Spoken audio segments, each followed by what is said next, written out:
د سیمې، هیواد او د نړۍ تازه خبرونه هره غړې د کندوز رادیو څخه مه هېروئ.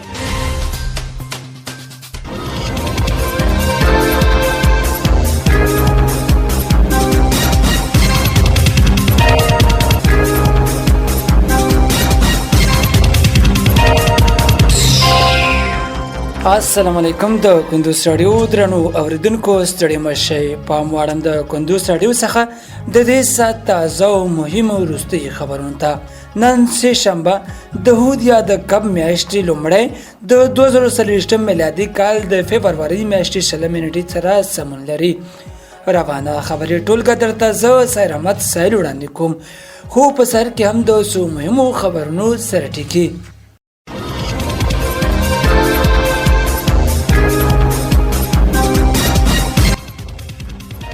په 11 ولایتونو کې دولتي طبي انسټیټیوټونو ته له 12 ټولګي څخه د فارغانو نجونو د جذبولو لړۍ پیل شوه.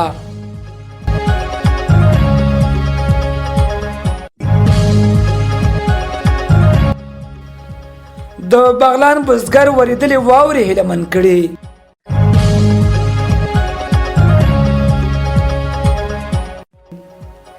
سږکال په هلمند کې 12 پروژې پلې شوې.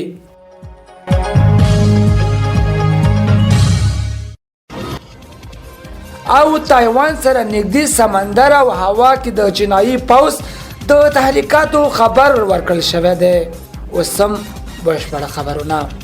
په 11 ولایتونو کې دولتي طبي انسټیټیوټونو ته له 12 ټولګي څخه د فارغانو نجونو د جذبولو لړۍ پیل شوه. د عامه روغتیا وزارت د پریکړې له مخې کاپیسا، پکتیا، خوست د روغتیايي علومو انسټیټیوټونو او د بدخشان د قابلګۍ څانګې ته د هغو نجونو د شاملېدو لړۍ پیل شوه چې له 12 ټولګي څخه فارغې شوې وي. د دغه پریکړې له مخې د کاپیسا، پروان، پنجشیر، میدان وردګو، غزني، پکتیا، لوګر، خوست، بدخشان، بامیانو او پکتیکا ولایتونو له 12 ټولګي څخه فارغې شوې نجونې نوملیکنه کولی شي. د عامه روغتیا وزارت د یادو ولایتونو د عامه روغتیا ریاستونو ته د یو مکتوب له لارې لارښوونه کړې چې له 12 ټولګي فارغ شوې نجونې روغتیايي انسټیټیوټونو کې جذب کړي. او یاد وزارت له لورې دغه ولایتونو ته په همدې موخه پلاوي هم استول شوي دي.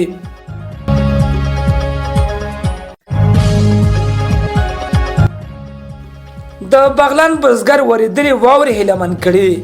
د بغلان ولایت مالداران او بزګر وروستي واورې اورښت ته خوشحاله دي او هیله څرګندوي چې را روان کال به د څارویو لپاره په ورشوګانو کې واښه زیات او دغه راز د بزګر د کروندو حاصلات زیات شي. د مرکزي بغلان ولسوالۍ یو تن کروندګر حاجي عبدالله خان وایي چې د باران واورې ورېدو له کبله په ځمکو کې مضر حشرې او چینجي له منځه ځي او د وچکالۍ له منځه وړلو لامل هم ګرځي. نوموړي زیاته کړه د واورې اورښت زراعت ته ډېره ګټه رسوي او همدارنګه بزګران به په راتلونکي کې ډېر حاصلات واخلي او ترڅنګ په غرونو کې د اوبو زیرمې هم ډکې کړي او په دوبي کې موږ د اوبو کمښت سره هم نه مخ کېږو.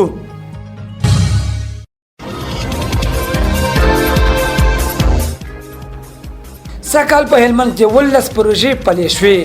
د هلمند مرکز لښکرګاه د 1402 هجري شمسي کال په بهیر کې د لښکرګاه ښاروالۍ له لورې د ښارونو په بېلابېلو برخو کې د 101 میلیونو افغانۍ په لګښت 12 لویې پروژې پلې شوې دي.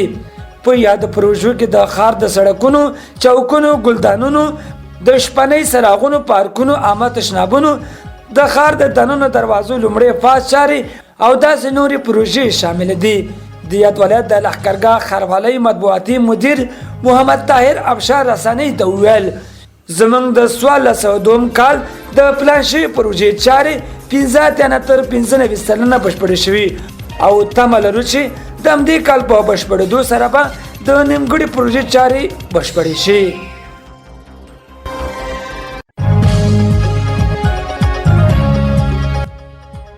درنو اوریدونکو په خبري سرویس کې وسم یو بهرنی خبر. تایوان سره نږدې سمندر او هوا کې د چینایي پوځ د تحریکاتو خبر ورکړل شوی دی. د روسي ټاس خبري اژانس نن سه شنبه د تایوان دفاع وزارت د معلوماتو پر بنسټ خبر ورکړی چې د چین د خلکو ازادي د اردو 40 الوتکې دغه ټاپو ته نږدې شوي چې 11 هغوی د تایوان فضایي حریم څخه عبور کړی دی. د دفاع وزارت په خبرپاڼه کې دغه راز راغلی چې دغه تحریکاتو کې 8 جنگي بیړیو هم ګډون درلود چې تایوان سره نږدې او نور شاوخوا د سمندر اوبو کې لیدل شوي دي. تایوان د چین د دغه کړنې په مقابل کې خپل پوځ ته د تیارسۍ امر کړی دی. درنو اوریدونکو په خبري سرویس کې راټول شوي مطالب هم دومره ول. تر بیا ښه وخت لوی علامه ملشه.